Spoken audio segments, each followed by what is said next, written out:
What's going on, guys? Welcome to Dime Dropper, episode 70 of our 24-minute recaps. Give a hand for episode 70, ladies and gentlemen. I am pleased and proud to give you 70 recaps on this season. Just shows how much work we've put in every single night, talking about the league this year and just trying to keep up with all the teams.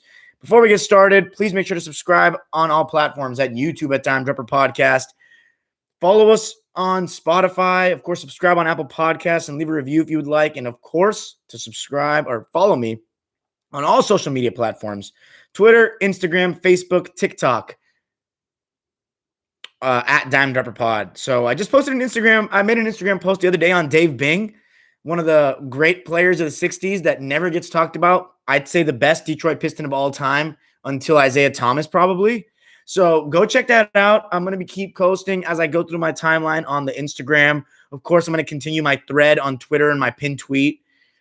But yeah. And then I'll try to post some older clips on TikTok as well.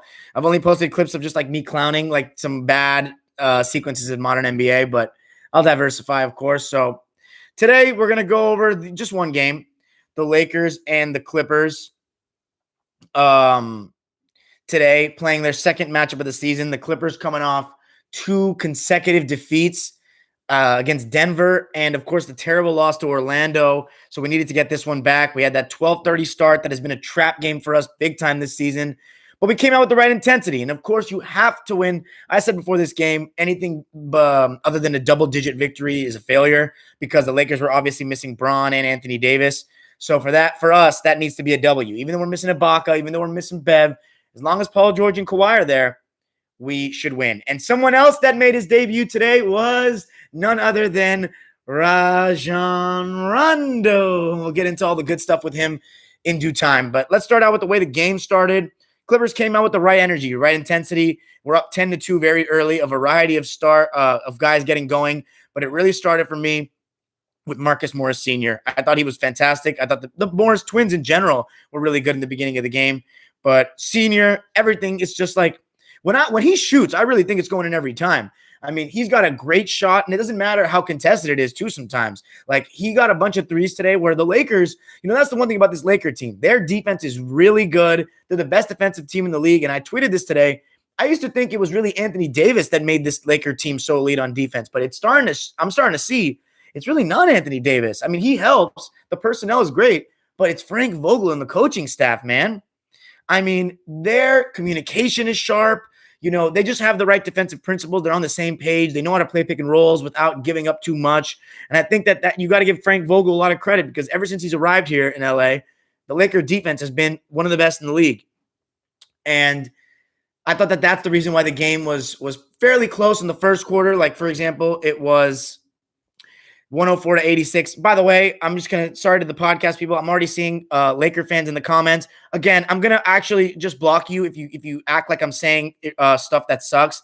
Don't tell me to relax. Don't tell me the whole Laker roster is injured. I literally just said that 10 seconds ago. So shut the fuck up before you get blocked, okay? I don't care how much you like watching my videos. Anyway, let's continue. So the Clippers came out right. Kawhi was getting in his mid-range area. Kawhi was hitting open threes.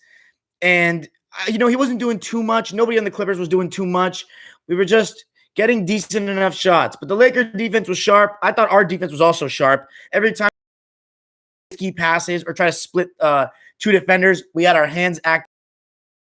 Kawhi had 2 steals. Reggie Jackson even had 2 steals. And Paul George had 2 steals as well. So we had really good active hands. And one thing I noticed when we put Rondo in the game, so early impressions of Rondo, he came in the beginning and he had 3 turnovers, which I knew was going to send the section of Clipper Twitter that was extremely criticizing this move, giving him half chubs and stuff about Rondo getting 3 turnovers. And they're like, oh, those are his first 3 plays as a Clipper. But of course, he hasn't really seriously played much this season. He's going to take some time to get, back in the swing of things. So him losing his dribble a little bit in his first game back in weeks is not a big deal. So I wasn't tripping at all, especially because we were winning. And then as the game went on, you got to see Rondo, do what he does best. Get the ball to Kawhi in his spots. When we got to switch, he sees Kawhi has Dennis Schroeder on him, throw it down to him. One thing I also noticed about Rondo, pushing the pace. That's something that I've talked about all season long, about a category in which we struggle a bit. We play a little too slow. If you look at our pace, we have one of the slowest paces in the league. We don't average one of the most points. We have a better offensive rating relative to the league than points scored because we play at a slower pace. One thing I like is that Rondo is going to try to push that pace. And I saw that, it was the first half, a mistake by a Laker player over helping, but it was a play in the second quarter. He drove, kicked it out to Nick Batum for a corner three, and that's exactly what we do. That's exactly what he does. And he knows, already knowing his personnel, he knows Nick Batum is great in the corner, finding him for that shot. So I liked what I saw from Rondo. He got a couple steals as well, 2 steals, 3 assists. His assist-to-turnover ratio wasn't good enough, but again, he only played 13 minutes, and it was his first game, so I was fine with it. The Lakers, we know the story with them. Their offense just is super lacking without Anthony Davis and LeBron. And you put a guy like Caruso in the game, he gives you a bunch of great defensive things out there, but his offense is just severely lacking. I think Kyle Kuzma, obviously, he's been a lot better this season, but he shoots way too many threes for how good he is at them. He was 2 of 10 today and 0 of 4 from 3. Just not a good game for Kuz at all. One of his worst games in a while for me. He was minus 25. He had 6 points in the game and 7 boards. I thought Montrader wasn't very good at all. I know his stat line looks good, but a lot of that was in garbage time. 19 points on 7 of 12. Zoo had his way with him. And let's talk about Zoo briefly. I thought he was very solid. His defense was great. His rim protection was elite. 2 blocks. There was even one play where he went out and guarded, I think it was Caruso. And obviously Caruso is not the ideal one-on-one exploiter of mismatches, but Caruso got the step on him, and Zoo made he did a really good job of he wanted Caruso to shoot over him because he knows he's not a shooter like that, especially not contested shots. And Caruso got by him because, no hand check. He's going to get by the bigger guy. But Zoo's length and his, underrated athleticism was able to help get him that block. Zoo finished with 2 blocks today, 6 points, 9 rebounds.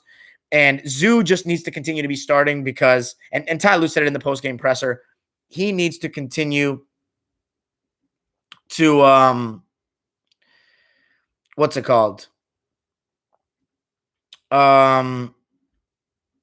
Zoo needs to continue to start. Because Ibaka was great, but he's not like this. And yeah. So let's continue up the rest of the squad. I'm honestly starting to get a little bit over the Reggie stuff because I think that he just doesn't really offer us too much that someone else can. And by the way, Luke Kennard came in, and I think this game we did a really good job of. It was another one of those games this season where we did a good job of not letting go of our foot on the gas, and we just kept the pedal going and just made sure that the Lakers got no momentum. Because even though the Lakers are injured, you can't underestimate them. This is a championship team. This is what's it called? This is a championship team, and they have championship characteristics. So you can't underestimate them for a second. You got to keep your foot on the gas. You can't let them get within single digits, and that's what we did. We never let the Lakers get back within single digits, and we just took care of our business, and that's important. And Luke Kennard was really good in the second half. He was showing, I'm not surprised with anything he does. He's a very good player. He can score the basketball. He can play in pick and roll. He can hit tough shots. His dribble pull-up going right is very good. He's got range. Kennard's great. I really like Kennard. I just don't know how ready he's going to be for big playoff moments. He may need to be the one alongside Reggie that gets sacrificed for guys like Bev and Rondo and Terrence, because I will not take Terrence out of the lineup if I was anyone, because his defense is too good and he gets to the rim. So Terrence, he didn't have the best game in the world today. Speaking of, actually, I'll give him some flowers today. I've been critical of Taylor Horton turnover because I feel like Laker fans overhype him, but he made some really impressive, some really nice shots in the mid-range area, where I've been critical of him that he needs to get better there. There was this one move he made. I think it was against Patterson, who I thought is a very tough watch offensively. Patrick Patterson. I hate watching him play offense. I just don't like him at all. But his defense is good. His defense can be good. He's strong. He's decent in the post, and he's not terrible moving his feet either. So I thought he was decent. But Taylor Horton turnover had a really good move. He turned high arc and shot over the big man after going on the drive, pulling back. And that's one thing that he sometimes, and it's tough for Hooper. I can tell you, sometimes this is one thing I struggled with. When you make your move and you're going full speed, to stop and realize, okay, defenders got me. I got to react and counter that. And that's what separates the great one-on-one players from the good one-on-one players. Because for great one-on-one players, the game is even more slow motion. But THT, man, what a great shot that was. And he showed some good stuff today. But overall, Clippers held on. Good performance. I thought Nick Batum was good. He only played 18 minutes, but he did his thing. Luke Kennard, 15 points, 6 of 10 from the field, and 3 of 6 from 3 in his 18 minutes. So it was just a good job by us to get back in the win column, break the little 2-game skid, and move on to the next. And again, if you want to hear me talk shit about the Lakers and talk about, Lakers suck. I mean, listen, I talk my trash about the Lakers only because they went at us last season relentlessly, and some Laker fans treated it like I remember after the Lakers won the championship, I saw a bunch of accounts tweeting about us still.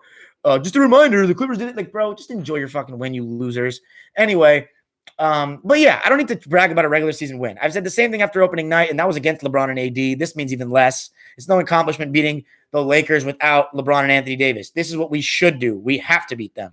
So, I got nothing much to say about it. We got the win. It doesn't matter who we played. It's just a win in the win column. 2-0 against the Lakers, so that sounds good. If we get a potential tiebreaker with them, we'll probably have them. So that's all we needed. So hopefully we get back next game. Paul George is healthy, and we just keep getting healthy and just keep building that momentum. Except for these 2 games recently against Denver and Orlando, we've really had a great run of form since we started the homestand against Charlotte. So I'll take it. Good win for the Clips. By the way, I didn't get to watch the Celtics game. But they got the win, and that's 2 wins in a row. And that's big for the Celtics, especially because Jalen, Tatum, Smart, and Kemba Walker all played. What have I been preaching all season with the Celtics? That they've had a similar problem to the Clippers, if not even worse, that they need to be healthy and they need a rhythm of games together to try to get better defensive principles going, because their communication is off. And the Celtics beat the Hornets, a very shorthanded Hornets team. No LaMelo, no Hayward.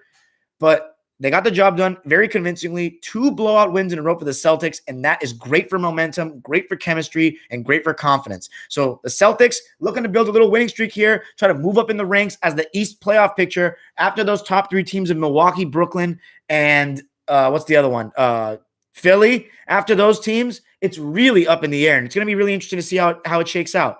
So that's it for me today, guys. For the recap portion of the video, we only had the Clippers and the Lakers. As I said, I'm going to be really toning down the coverage because of the NCAA tournament. And actually, I have to talk about this before we end. What an incredible game that was yesterday.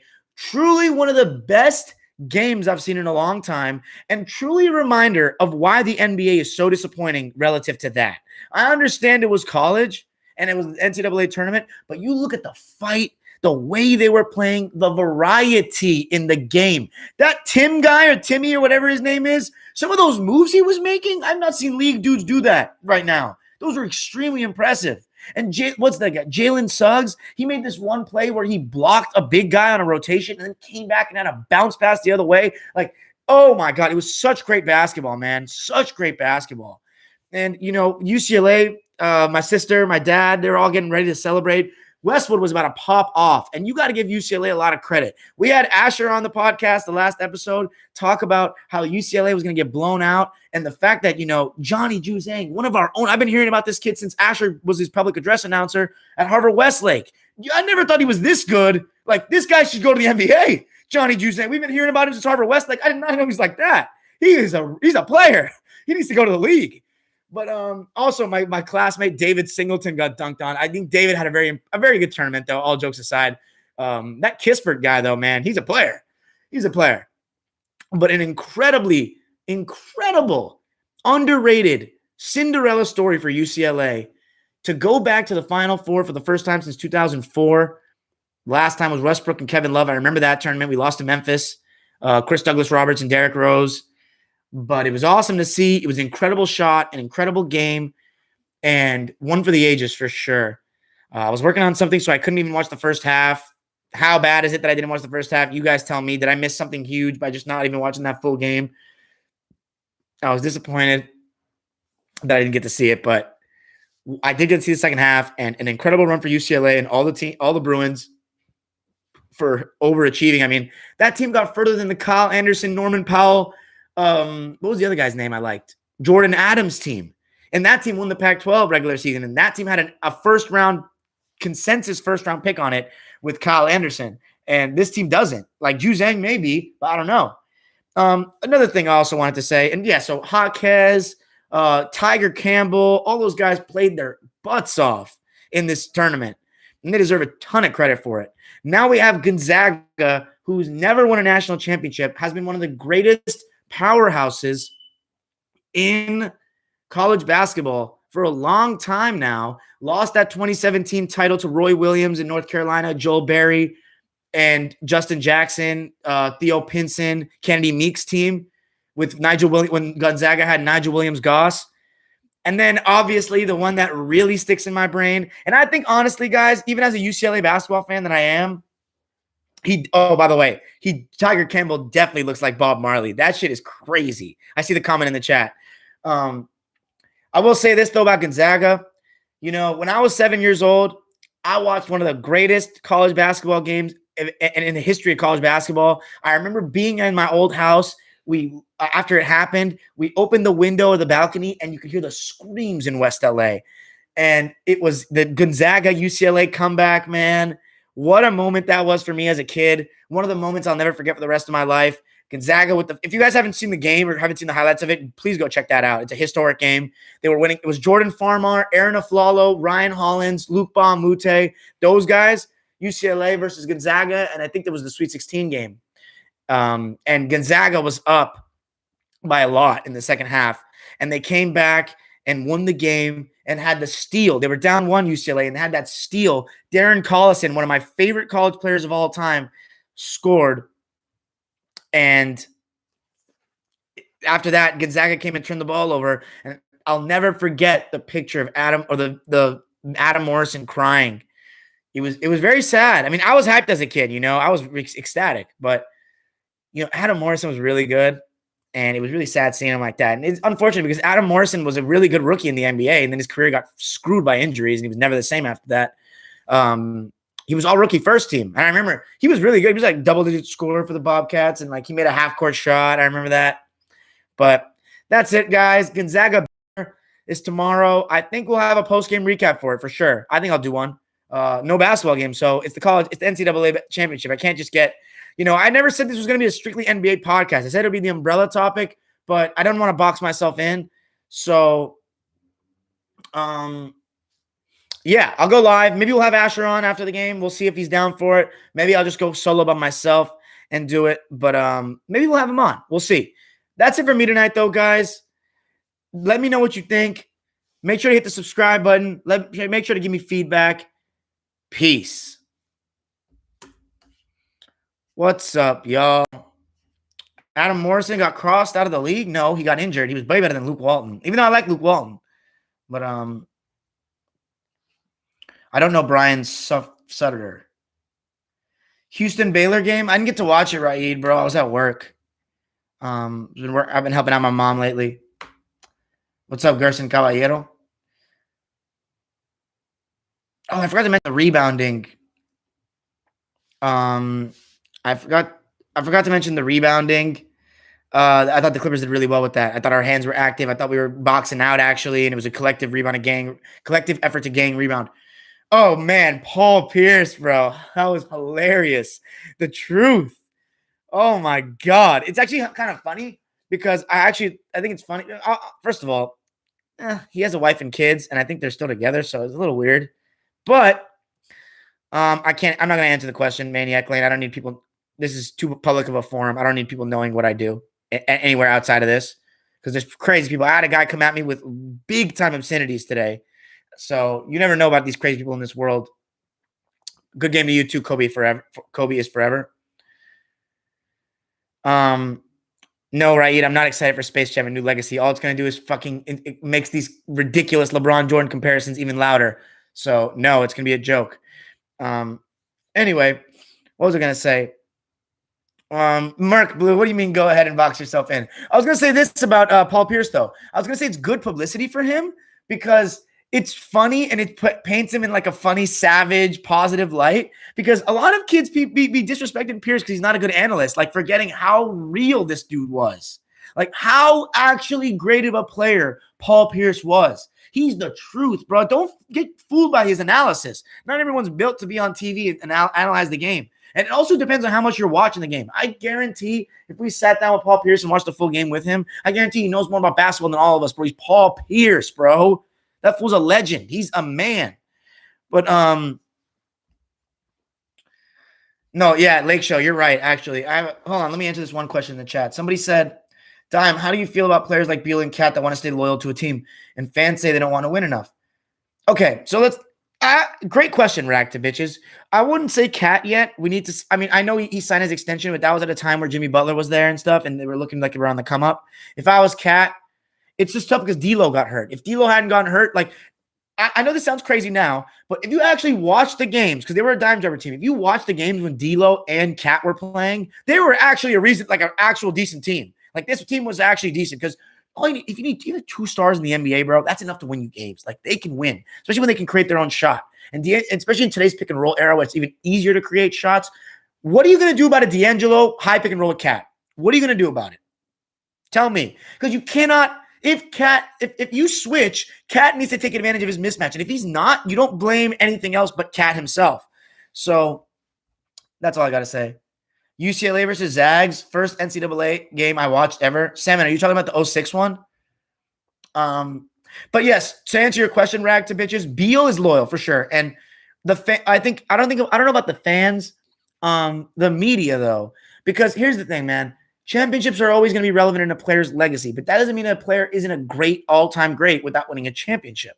First of all, if you're a player, man, who cares what so-and-so stranger has to say about you being better than someone all time? Who the fuck cares?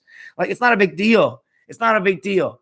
But unless you're a Kevin Durant, you took the easy way out, and now you feel – and let's be honest, guys. LeBron did not feel good about the way he left Cleveland the first time. He didn't feel good about what he did. He went back to gain good favor with the public. Ever since LeBron went back to Cleveland, his whole public perception changed. Back into people liking him again. That's what he wanted to do. He said himself after 2011, he's not a villain. He doesn't like being hated. Now he can't help it because people are going to hate regardless. But he didn't like that.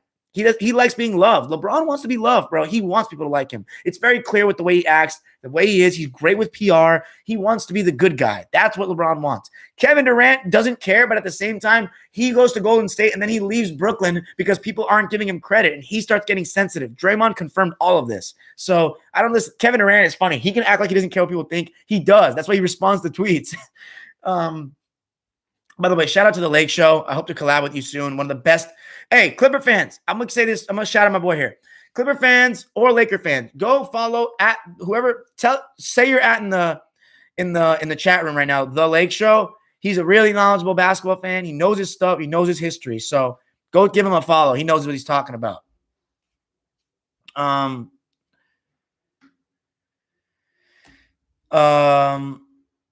Just because it's a LeBron movie, I'm trolling. I'm not gonna say like, oh, it's gonna be terrible because LeBron's did it. But I'm trolling like, yes, I'm not. First of all, I'm not gonna go see it. Someone needs to go take me to the theaters and pay for my ticket. Like, no. If I need to watch LeBron act, I can watch him act every day. So, honestly, I don't care if Paul Pierce loses his job because he's not very good at his job. I just like Paul Pierce because he was an awesome player that I used to dislike as a kid, and I gained a ton of respect for him as I got older. Pierce got stabbed 9 times. Yeah, I know, man. Bro, Niona T, though, that was funny, though. Come on. You can't laugh at that. LeBron, the fact that LeBron is recruiting like a team in the movie is fucking hilarious because it's hilarious because it doesn't in real life. He needs the Iron Giant and Bugs Bunny to win a championship. Come on, bro. The jokes write themselves sometimes. You got to laugh at it.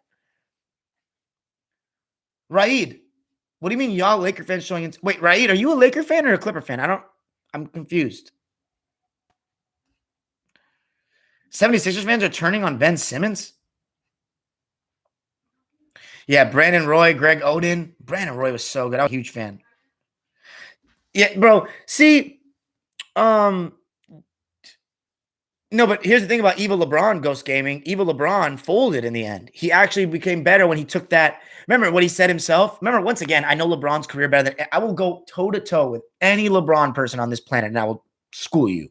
But LeBron said himself after 2011, because I watched it in live time. Like, here's funny, these 15-year-old kids can do all the research they want. It's not better than somebody who studied it in and out in live time. Like, for example, if a person studied the game like I did in Jordan's time, I'm never going to be able to match them for that era. I can't, because like I can do it all I want, but I can't match them like that. But like all these, like I saw LeBron's whole career, so I can tell you this: LeBron said himself after 2011, he lost the joy in the game. And when he brought that joy back in 2012, that was one of his best ever seasons, man. 2012 Bron was great. That's when he really turned the corner and started his prime. So, yeah, LeBron doesn't like being angry as much, even though he can has those good angry Bron moments. I think LeBron's better when he's just being himself, just having the joy in the game. And by the way, again, another absolute fact by the Lake Show. The issue with Cat, what do I say, Dime Dubber fan, is he's falling too much in love with being perimeter oriented. How many big men have this problem? Everyone, Porzingis, Cat, everyone, Embiid sometimes.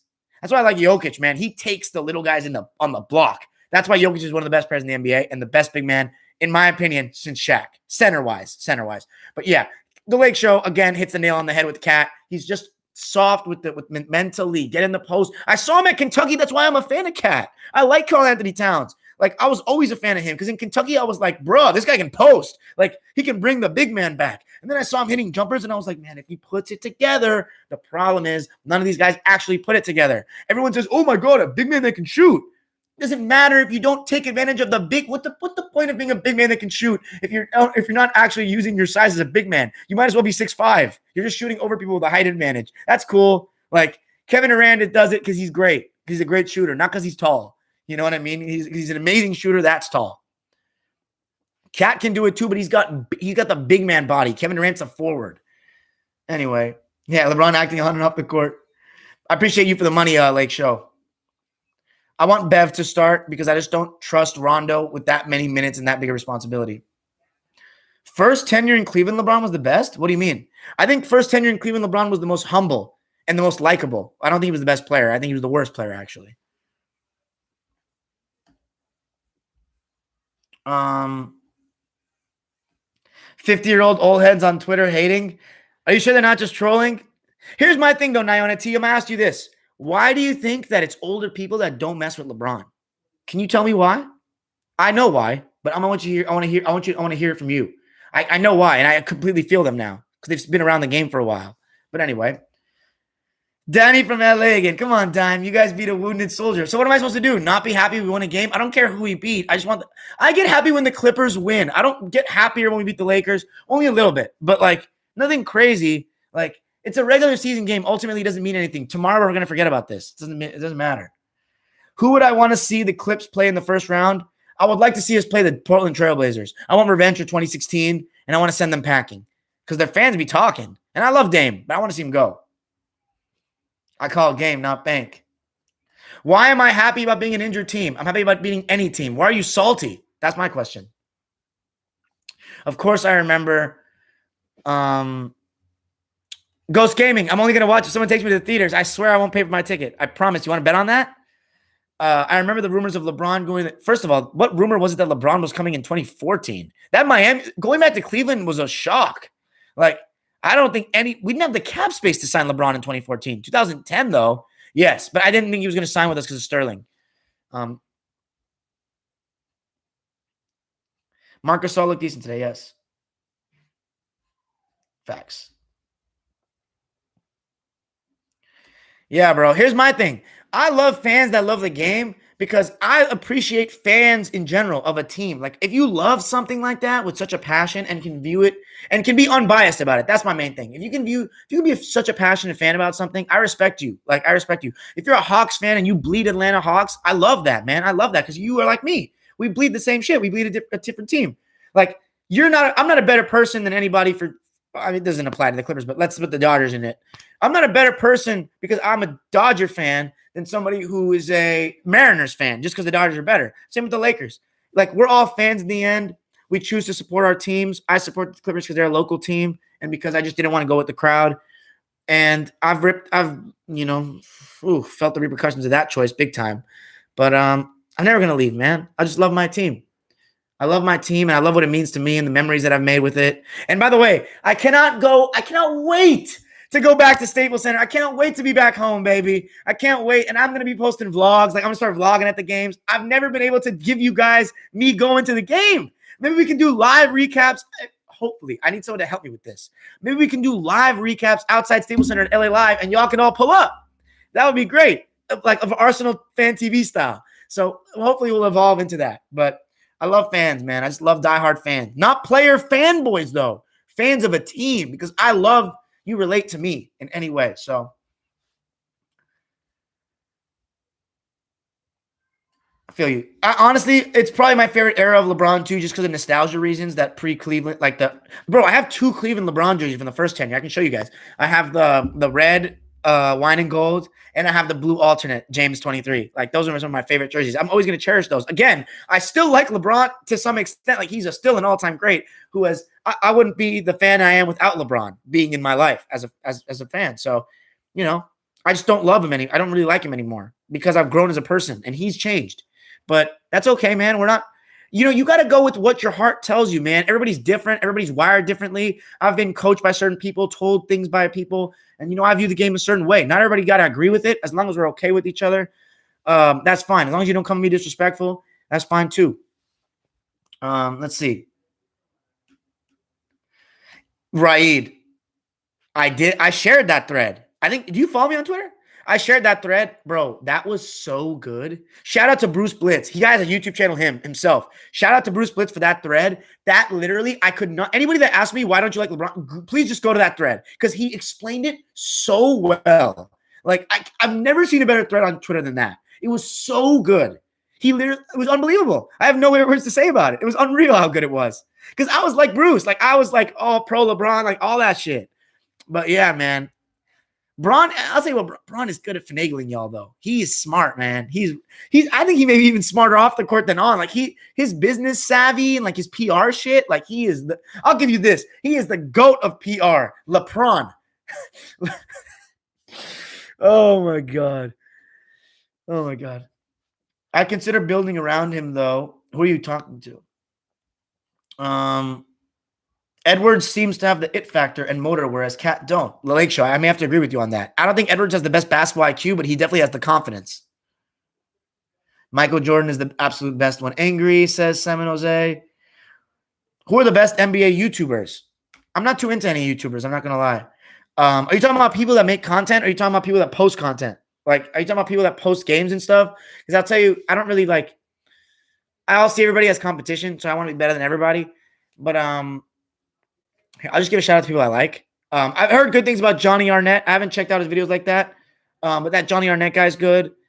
I think Thinking Basketball's Peak Series was good. I do think he can be, again, he's a fan. He's a little into the modern for me. I'm a little more old school, 2000s and earlier.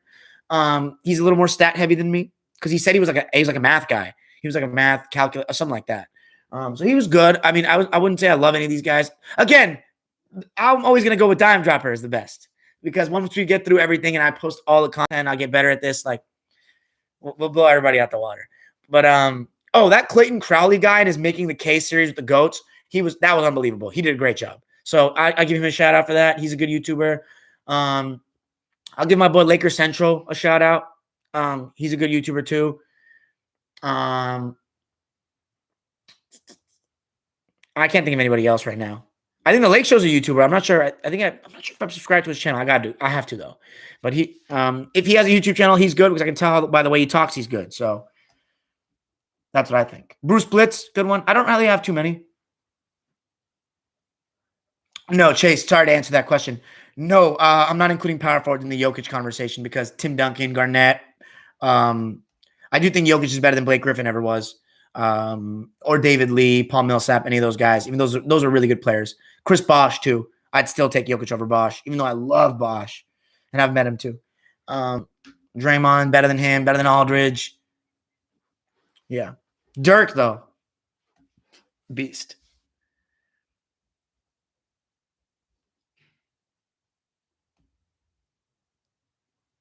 You talking about Edgar O? You're talking about Rasheed Wallace?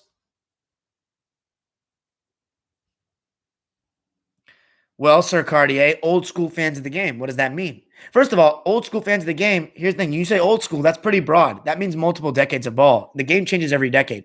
So they like it a certain way. There's a reason for that. I mean, I'm a purist too, man. Yeah, actually, best LeBron was second year of Miami. Yeah, biggest meltdown for a superstar ever. He played off the ball and in the post, actually allowing D-Wade to facilitate more. Yep. And Lake Show, don't you think as time went on, he started becoming a little, again, reverting back to the ball dominance? Like in 2014, if you watch that series against the Spurs, partially because of D-Wade having injury problems, but if you watch the first two games, the Heat played great. Then you watch the next two games, and like, they are terrible. Like I watched the games and I saw LeBron just dribbling, getting baited into throwing passes that were like not wide open shots. And I was like, bruh, I was so nice to LeBron in 2014. Because you know what? Why? I was a LeBron fan and I wanted to make excuses. I was like, oh, look at his stats. Look at his efficiency. Look at the Chris Bosh and D-Wade played terrible. So there's nothing he could have done. The World Cup starting. I just want to talk about the World Cup. Screw the NBA. I'm done. It's over. I want to just talk about World Cup Brazil.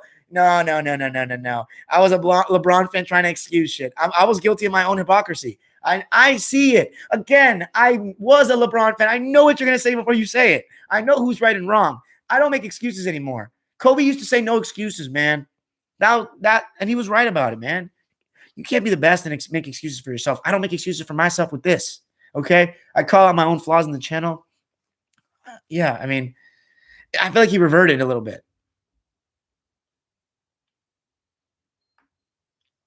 Jesus Christ. I'd be embarrassed beating an injured Laker team. Yeah, so you lose on purpose to not get embarrassed, of course. Niona T, if you can prove to me that those are Jordan sexuals, I agree with you. Because there are such a thing as Jordan sexuals that are going to shat on everything LeBron says just because he's LeBron. I agree those people exist.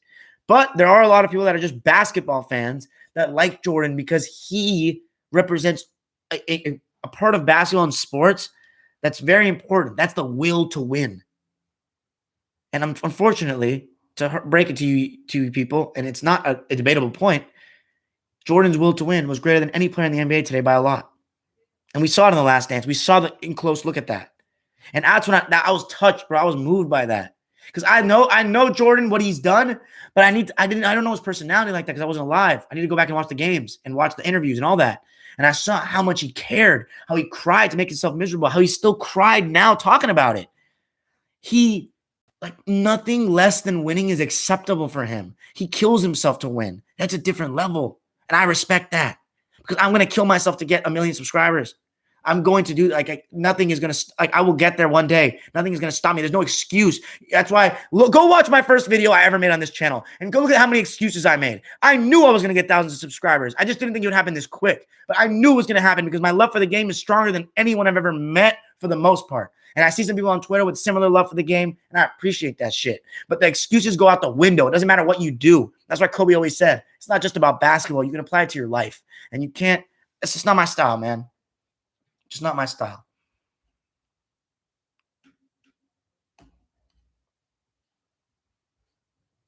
Who are my favorite players that are not on the Clippers? Harmon, are you talking about now or all time? Salmon Hossein, very good point. I clearly agree with you. Bron 2011 and Kobe 2004 had opposite problems in the finals. Kobe was taking too many shots over Shaq, while Bron was too passive. I agree. Now, that gives you the ultimate question. What side do you want more? Would you rather have the one that's too gun-ho, or would you rather have the one that's not as unselfish? So that's up dependent to the fan. That was the question I asked in my video. I asked Oceans, the guest I had on, for why Kobe lost 2 finals, whose was worse. He went with that 2004. I'm sorry, no, he went with 2011 because it just showed like a lack of alpha male in him to some extent. But you tell me.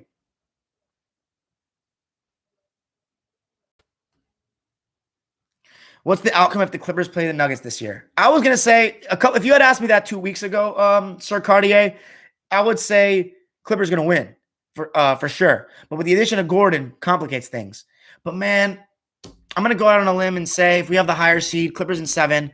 And my ass is going to be – here's the thing, man. I want to move up and get the 2nd seed, bro. I don't want to be playing in Game 7 in Phoenix if that's what it comes down to. I think if we play the Suns fully healthy, we should beat them in 6, bro. We cannot lose to Chris. I swear that would fucking kill me. We can't lose to Chris. We can't. No. It can't happen. Can't happen. And I love him all my heart and soul. We can't lose to Chris. We can't. because that would be like he got a one up on us. That's my boy though, CB3 Blake Griff. But we can't lose to him. What's up, Dime? How's you doing? J Love. What are we saying here? Jesus, so much questions. Not surprised about the score.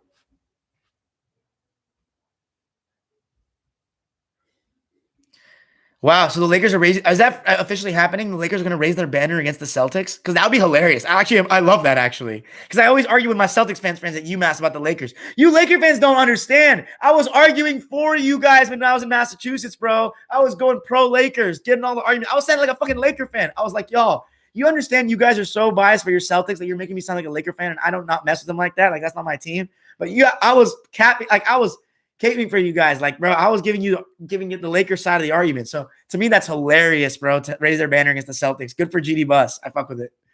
Show them that the best franchise is the Lakers. The best franchise resides in Los Angeles. As much as I love Bill Russell, 17 versus 17, and done it throughout different eras more. The Lakers also have a better all-time lineup, and the Lakers are the best franchise to me. 2009, Braun was an athletic freak, but he still lacked a jumper. It was very streak jumper. It wasn't reliable, not at the highest level. He had no post game either, none, not even bully ball, very occasional.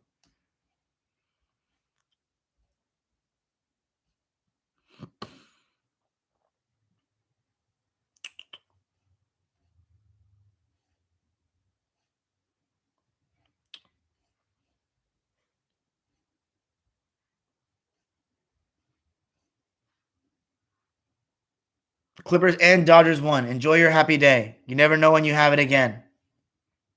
Stop. The Clippers and the Dodgers can win simultaneously next week. Bill Russell today would be ridiculous. I mean, I think he'd be great. I think his game is better suited for the 60s, personally. I think Bill Russell mastered the 60s, and I think that his role was magnified more in the 60s. I think that he would have to be more offensively oriented to be as great. But it doesn't matter because he didn't grow up now, so who cares? I think Wilt today would be better adaptable. Oh, my God. I couldn't imagine.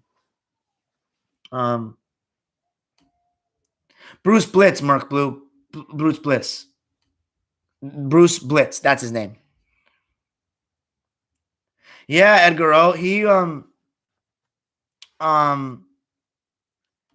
I don't know. He made some good videos about the dribbling rules, and his video about Jordan playing against zones is so good. He has all the evidence there that Jordan played like pseudo zones and all these different things.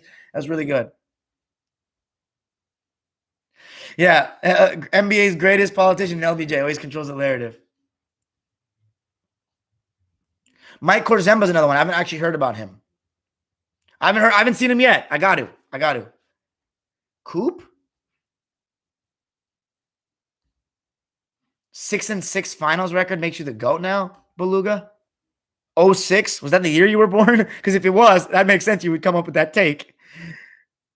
Yeah, LBJ, everything. He's great at using everything to his advantage. I mean, he's very good at bending stuff.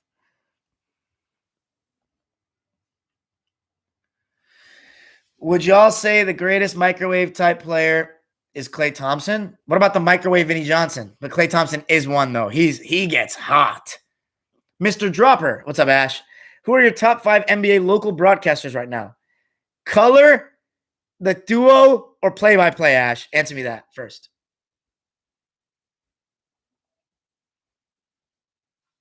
Yeah, Clayton Crowley GOAT Series is amazing for real. Okay, not making content currently. What's up, Claudio Ferry? Yeah, Jokic has a high. The only thing he reminds me of Bird is that high release point. He's got that high release over his head, kind of. That's what I'm saying. It's so hard to block Larry Bird because he's 6'9" and his release is like over his head. So like, it's pretty hard to block that with anyone 6'9". It's hard to block anyone 6'9", period. But then with a high release point like that, it's really hard too. And he makes everything. So then you have to honor his pump fake, and then that's when he has you in the torture chamber. But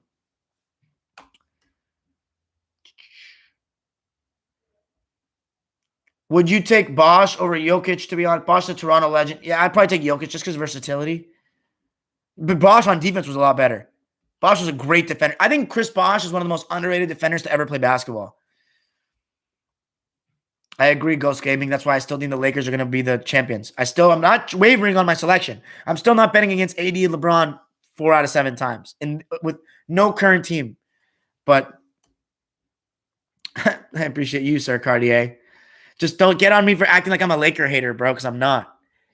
And once again, first of all, my comments, if they're actually serious, are not actually Bron hater comments. I'm actually just a basketball fan that loves the history of basketball. And a lot of history of basketball fans don't mess with Bron because a lot of things he does violates what we've been taught, told, or shown is the right way to do things and the competitive way out. And don't make this live about trying to convince me he's competitive like that. Okay? Don't try that because I know what the truth is. But yeah, my comments about LeBron, though, I try to keep it objective out here. Listen, when you're talking to me in the live chat, I'm saying my own opinion. I can say whatever the fuck I want. This is my channel, and I'm here to give you my opinion. You guys listen to what I have to say because clearly you care for some reason. Okay? Whatever that reason may be, whether you think I'm entertaining, know the game, whatever, you listen. So I'm going to say whatever I want. But when I actually do the Spotify version, the actual recap, have you noticed I always give LeBron his props and try to keep it objective? Because that's the truth. That's what I try to say. Anyway, that's all I got to say. NBA sucks without the GOAT. But Bill Russell retired like 50 years ago and Jordan retired 17 years ago. So what do you mean? Are you saying the NBA sucked for 20 years? McDice, Barkley, Dirk. I agree, Raid, but let's not excuse LeBron and act like he played well in any of those games you mentioned because he didn't. He played really poorly. And his effort level was atrocious, along with the rest of the team. There was no leadership. There was no intensity, no nothing. So, anyway. Salman Hossein, that's a great question. Why did he not? No. That was a great question. Why did Bron not look intense in 2014? Hunger? I don't know. That's my thing. Hunger. How much do you want it? Okay, I grew up with MJ, but LeBron is way better. First of all, I just don't believe you because I've never heard anyone say that. I grew up with MJ, but LeBron is way better than him. It's facts. I've never heard one person ever say that, so I'm not going to believe you at all. Yep. Oh, my God. See, the Lake Show. See, call him a hater now. Where are you? Come on, you Bron apologist. Call the Lake Show a hater for stating a fact. Yep, Bron has a tendency to marginalize the talent around him because, as you know, everyone has to capitulate to his BS, a.k.a. the Bron system. That's why high-level, nuanced teams beat LeBron. God, the Lake Show is so great, bro. Okay, one of the best YouTubers around. I don't care if he has 1 subscriber. He is because he knows basketball. Okay? There you go. What's up, Bilal Abbasi?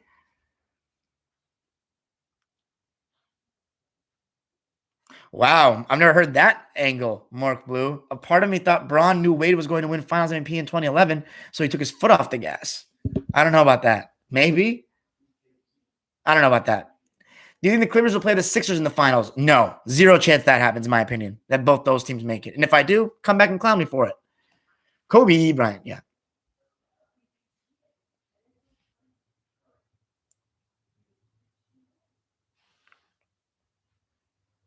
All right, Raid, I'm gonna since you came to be a Clipper fan, which I hope you are, not a LeBron fan, because sometimes you be really, really defending him. I'm just gonna tell you this right now. In 2015, I'm not saying none of us are saying he should have won the series, but go back and watch Game 1. I just watched it recently, like a couple months ago, when there was nothing on. He played really well, but even Jeff Van Gundy and Jeff Van Gundy made this comment. It's literally just Kyrie and LeBron, high pick and roll every time down. J.R. Smith was still good back then. Tristan Thompson was still decent back then. Here's the thing, guys. Not everybody needs to shoot every time, but if you've ever played basketball, you know this. This is a fact. This is not debatable. This is not opinion. It's a fact. When a player does not touch the ball at all, it keeps them it doesn't only take their rhythm away, and it keeps them disinterested. If you look at that game, watch the way the Cavs play. The way they play is LeBron doing everything, and so is Kyrie.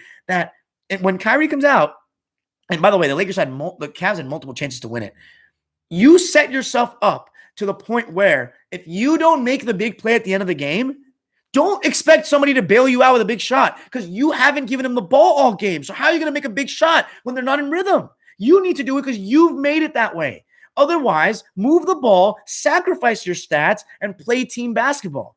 But he didn't do that. I'm not saying he should have won that series, but Game 1 with Kyrie Irving was very winnable. And he lost not because of injuries, because he chose to play that way. Steph Curry, throughout the course of the game, didn't do that. He had a worse individual game, but in the end, his team and he was able to make the big shots because you didn't know where it was coming from because the Warriors moved the ball.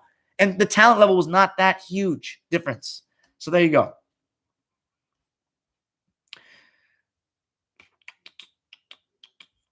I noticed you, Sir Cartier.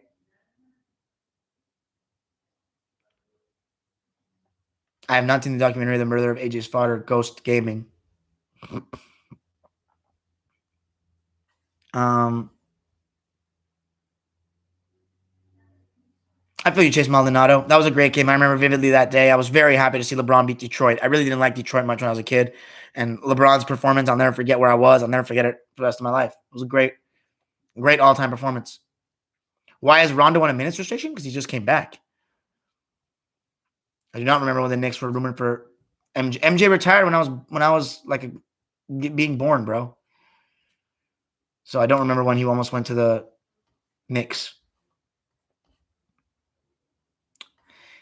Yes, Ghost Gaming, he did beat the Warriors coming back from 3-1. There was a suspension and some fishy stuff in Game 6, but he did. And he deserves a lot of credit for it. I know, again, what's up, Jeremiah? I'm feeling good. Okay, Sir Cartier, chill with that homicide stuff. Old Dirty Dasher. My thoughts on Clipper Darryl. I used to know him relatively when I went to games a lot. Like by acquaintance, like, what's up, Darryl? Oh, what's up, man? Like he knew me a little bit. He's done some sellout things though, I think. Like he almost went to Dallas and stuff, like when they about to offer him money, so a little weird. Corey Maggette or Sean Livingston, I feel you, Chase Maldonado. I love those guys too.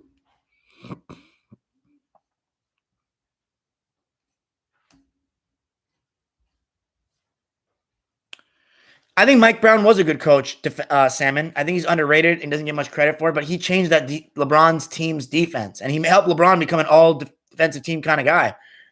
He wasn't a great offensive coach, also because, again, how many times have we said, what an amazing, well-rounded offensive team about any LeBron team. They maximize his ability to play make and stuff. But I think Mike Brown did a great job defensively coaching, but I think offensively he wasn't too great. I think the Nuggets are very good as constructed, Ghost Gaming. Jokic scares me more than any player in the West. I kind of have to agree with you on that, Bilal Abbasi. He really does. I've never been scared of Bron, bro. Like, as a Clipper fan, he's never scared me one time in 15 years. Maybe that's because I haven't played him in the playoffs, but he just doesn't strike any fear into me at all. I don't know. Maybe it's the way he plays, but, like, Kobe used to really scare me. Tim Duncan used to really scare me. Like, Jokic really scares me, too. No one likes Celtics. I mean, they have the second most fans in the world, I think.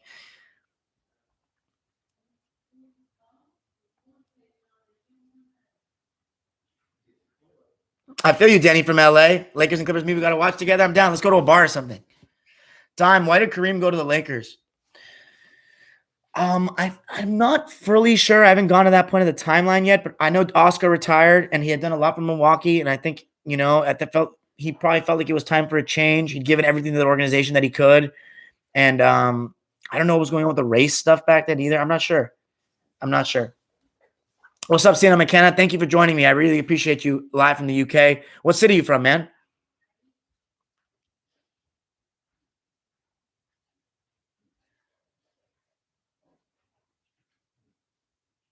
Feel you Lake Show by Magic.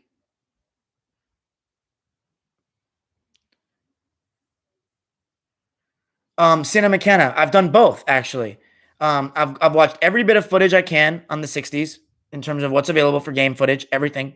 I have a folder of it, actually. Go check it out on my channel. Go to my channel, go to playlists, and go to Evolution of Basketball, full footage. I'm going to update that folder throughout my process so you guys can do it with me if you want. Of course, I want you guys to build your own opinions, you guys to watch as many old games as possible, and you guys to do what I'm doing if you want to have a better educated opinion. You'll learn a lot about the game.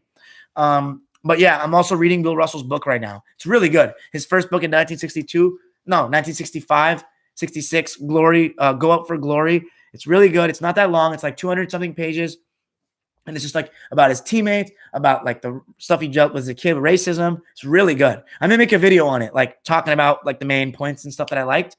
So maybe one day I'll make a video on it. I think maybe I will actually. I don't know. What do you guys think? Would that be cool if I like just use some nice clips of like the 60s to just like, I don't know, talk about some stuff from Bill Russell's book? I don't know. Oh, play by play. Mike Breen, Eric Collins for sure. Mark Zumoff of the Sixers is really good. He's a classic. Let me think. Who would be two? Oh, Iron Eagle. Iron Eagle's good. And then, Mike Gorman. I think those are my 5 right there. Who do I think is the best matchup out of the West? I can match up with Brooklyn. The Lakers. The Lakers. Santa McKenna. So yeah, to answer your question, watched and read as much as I can. I've checked. I know Kenny Beecham. He's good. He's decent. Good fan of the modern game. I don't know how much he's into history, but he's good in the modern game. Rusty Buckets, decent videos. He made a good GOAT video. He can be a little too pro the modern game for my liking. To me, when you start saying everybody was less athletic back in the 80s and stuff, like to me, I just don't believe it. Just goes against what I've seen. It's not, it goes against what I've been told, but it goes against what I actually see in my own eyes. I see everybody getting injured today. So how athletic and durable are they for real? And athleticism, to me, being durable is part of the overall athlete. Because otherwise, like, okay, cool, you can jump really high. And then what happens when you land awkwardly and you're out for 10 months? You feel me? As opposed to somebody who can take hits. So I don't know. But that's how I feel about Rusty.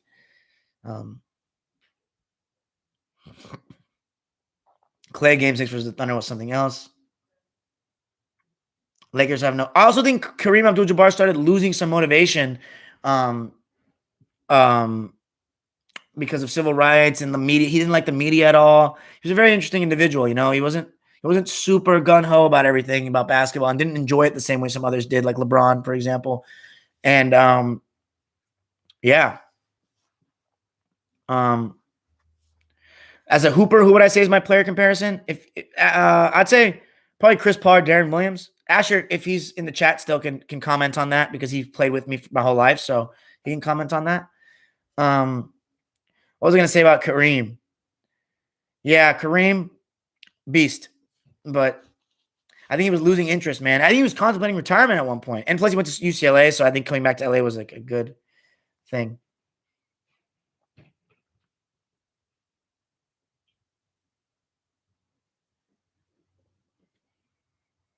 Yeah, I feel you, Lake Show, about Jokic and Bird, about the IQs.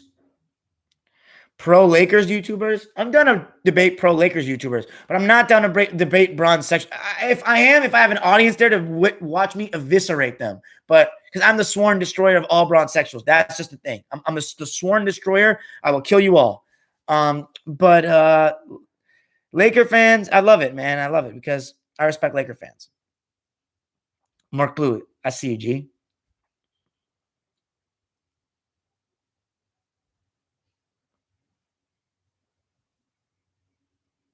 Really? Olynyk's been balling for the Rockets? See, my boy Gab's story knows his basketball. That's my boy Gab's story. You guys should listen to him. I don't hate Luka Doncic, but I used to like him. Now I don't care for him anymore because he's kind of like Harden to me. Just pick and roll, high pick and roll every second. Great reads, great talent.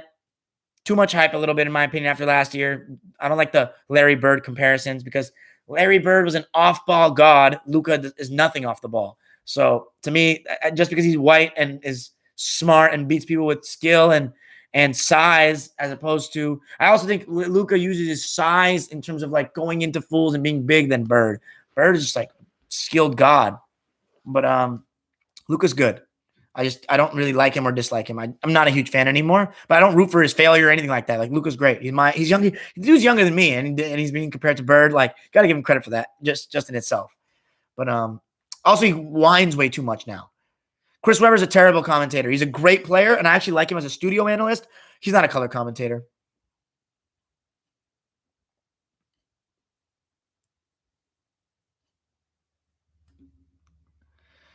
Let me see.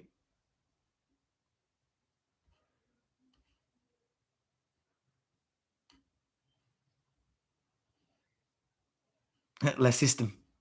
Do you think Lakers chemistry is going to take a hit after LeBron and AD join again?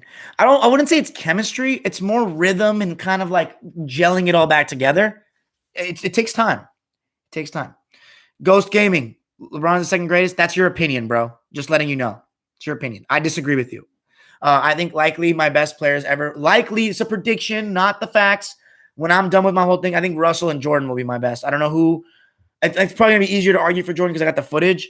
But those two for sure to me are the best because they got the most rings in it. And they are just stone cold. I mean, Jordan is the one that like the on ball, like we got the footage of it, resume, great story. Russell just has like the most ridiculous, absurd legacy there's ever been.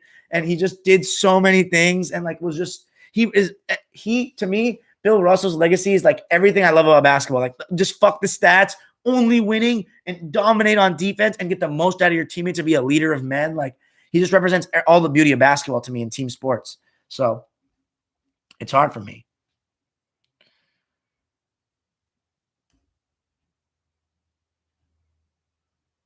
Again, Ghost Gaming. You can say superstar ISO play. Not every superstar ISOs as an offense all the time. These are excuses again.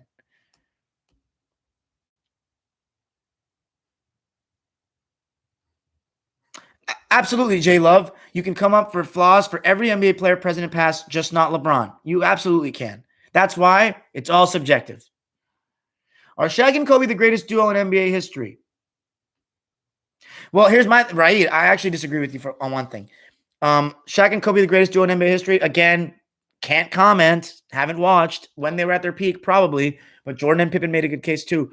Kareem and Magic, though, is another one. You think LeBron's flaws are the most highlighted? I don't think they are. I think that flaws that are most obvious are highlighted, and some of them aren't even real. Like, bro, people are still saying that LeBron's not clutch. To me, that's bullshit. That hasn't been a thing for 10 years. But I think that some of his flaws aren't highlighted because people just don't understand basketball at a high enough level, especially the media fools and fans of our era. I'm telling you right now, I'm going to say it again. Gen Z fans, bots, the dumbest generation of fans in the history of basketball. They suck. Our generation, if you don't know, if you grew up in my generation, your view of basketball is so skewed. And if you grew up in the 2010s and started watching basketball, you're really fucked up.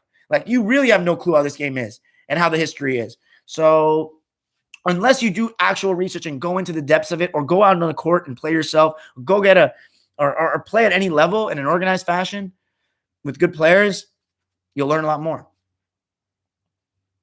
Yeah, LeBron sticks his foot in his mouth, Raid, with that GOAT comment.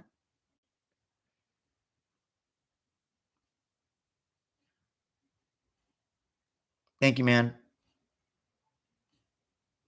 Chase, I don't have 2K anymore, man. Like, I don't play video games like that anymore.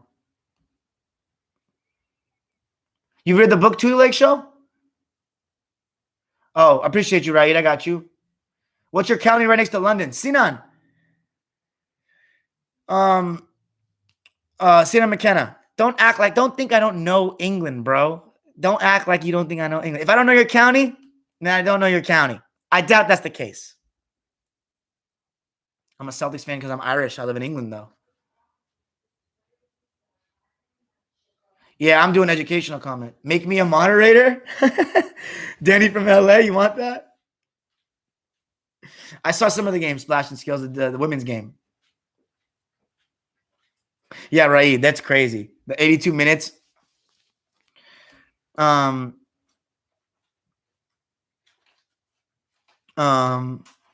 What's it called?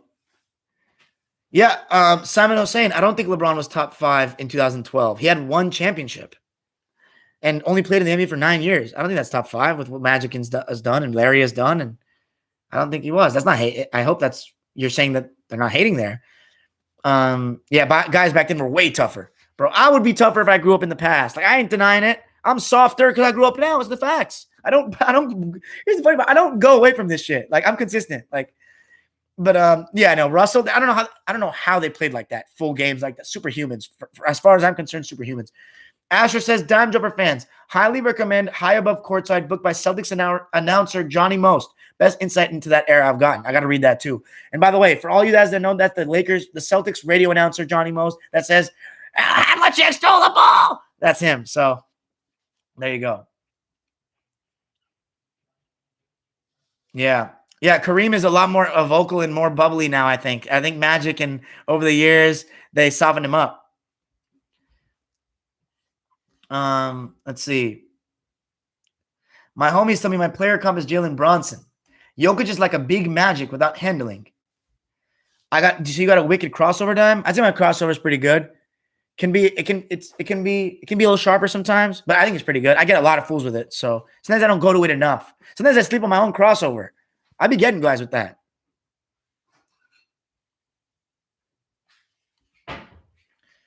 Thank you, bro. I only hated on the only complexion they comparable. Said earlier in this live, he's a right-handed Harden.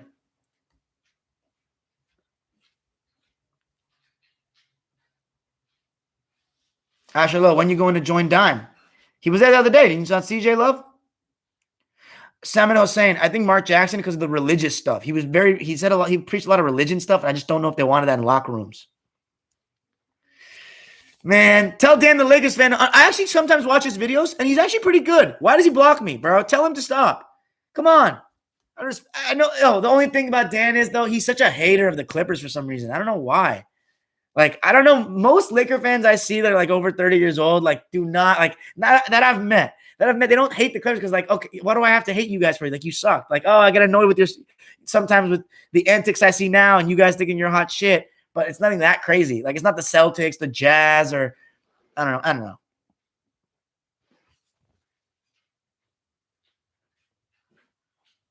I feel you, Lake Show. But what about this argument though? What about Isaiah Thomas being like the first person to be the best player on a championship team without like an elite big man? Unless Rick Barry did it. I'm not sure who was still around then. But like I like Lambeer and Mahorn, but they weren't elite big men. If you look at every championship team from Russell on, every single one of them had an elite big man. Like even Jack Sikma, he's an elite big man. Isaiah Thomas didn't have that. So like to me, I feel like Isaiah, like Jordan did it too because he did it like to such a great extent. But Isaiah Thomas was like the first one to me. Oh, there you go. You mentioned it yourself. Only one that comes close was Zeke, which I have top 11. I'm flirting with him at top 10. Yeah, facts. Okay, you said it for me. Bro, this man, the Lake Show, man, this guy knows his stuff. I love fans that know their stuff because they put in the work.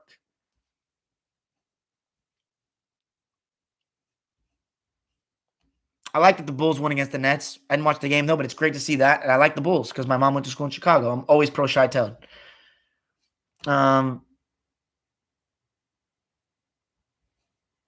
Not all of it, but some. Definitely got to finish it on multiple books. Yeah, me too, Lake Show. Bro, I just picked up this. I haven't read it yet. Hold on.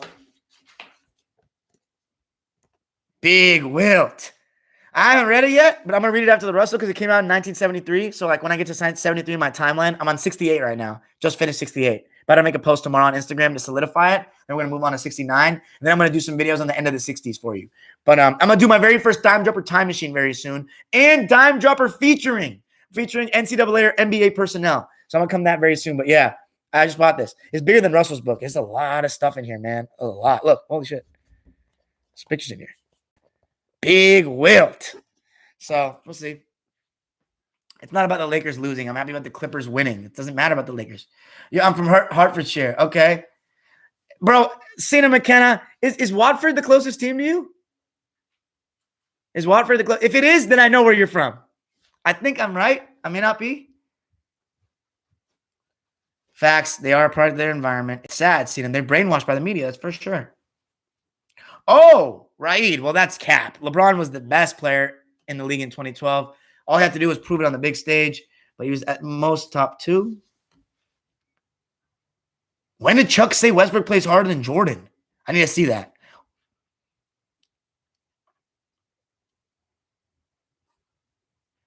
That's true. Nets did have a great rebuild considering the shithole they were. You can have D'Angelo Russell and Spencer Dinwiddie to thank for that. The Charlotte Hornets commentators are very entertaining. Yes, that's Eric Collins and Del Curry. Del Curry.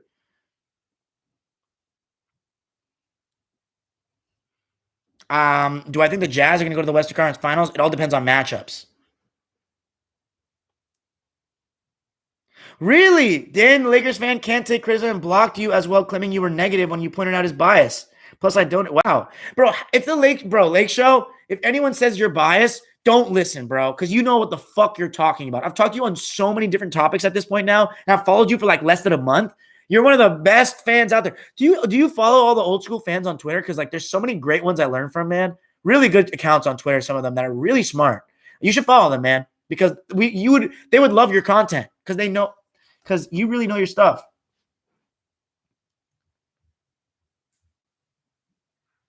Steal his subs. Wilt the still. Clippers need Cock Rivers. Not a football guy, though. Never had the control for it. What do you mean you never had the control for it? By the way, that's crazy. I've never heard an English person say not a... Actually, no, I have heard one English person say they're not a football guy like that.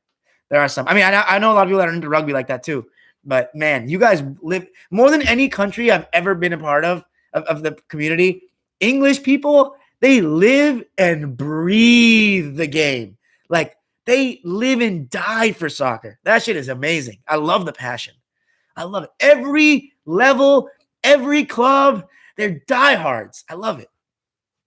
I told you I knew your area, though. Watford. I told you I knew that shit. Don't doubt my knowledge of England, man. Come on.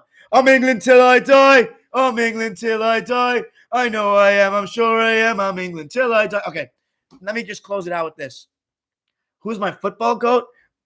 Okay. I'm going to tell you this right now. I think glory, Man United. Get out of town. Get out of town. United, get out of here. Oh, no. Not the scum. Not the scum. Anyway, let me just tell you. I'd say Messi. In my opinion, humble opinion, Messi is the greatest athlete. Not athleticism-wise, but the greatest athlete in any sport I've ever seen. I know sometimes he can get discouraged in games, but, like, he is literally, bro, like, I've never seen a pro athlete make people look so stupid so regularly. I'm blessed to have seen him play, bro, to be able to catch his career. Like, blessed beyond words. Sometimes I've been like, I need to turn this TV off, bro. I'm not even worthy to watch this guy. Like, I remember when I watched it was the Copa del Rey 2015 against, I think it was Bilbao, and he just, like, from the midway line, just dribbled through everyone. I couldn't believe it, bro. You're making me want to watch like some Messi highlights now, dude. Stop. But no, that is, and also, but I have a lot of love for Zidane because he was one of the people that initially got me into the game. But also, I didn't need to be got into the game. There was no person that got me into the game because my family's Iranian, so they love the game. Everybody that's not American, soccer's worldwide. So if you're not from America, a lot of people love it. So Eden Hazard and Didier Drogba are my favorite players ever, though, because I mean, I think that says why they're my favorite players. To put into perspective, football is everything. The diehard British football fans are the peak of obsessive sports fan. Yeah. Control the ball. Okay. Pele is the GOAT. Messi and CR7 ain't even in the top 10. Stop. Oh, you're from Portugal. I feel you. Didier Drogba. That's my man. Xavi Alonso. All right, that's it from me tonight. Oh, somebody asked me the Twitter accounts. Raid Chowdhury, here I go. I'm going to tell you this right now, though. A lot of them dislike LeBron. But again, it's because of the same reasons as me. They just are like, they want competition. Anyway, here's what, okay. D for 384. He's really good. He's a little biased for his era, in my opinion, but he's really knowledgeable, like so knowledgeable. I learned a lot from him. Gilbert's Grape at Sheep Seaman. He's really, really smart. At James Solomon, if you look at his tweets, he's like a psychotic LeBron hater. But if you actually talk basketball with him, he's one of the smartest people I've ever talked basketball with in my entire life. He knows so much stuff. Like, he studied the shit out of his era. Who was another one? At Wesley. If you follow me on Twitter, here's my thing. If you follow if you follow me on Twitter, DM me and I'll send you I'll send you all their handles. That's it for me tonight, guys. Peace out. This was a very long live because we had some great conversations. Peace out. It's already 7:00. Jesus Christ. All right, guys. Later. Have a good one. Go Clips. 2 in a row. Let's go.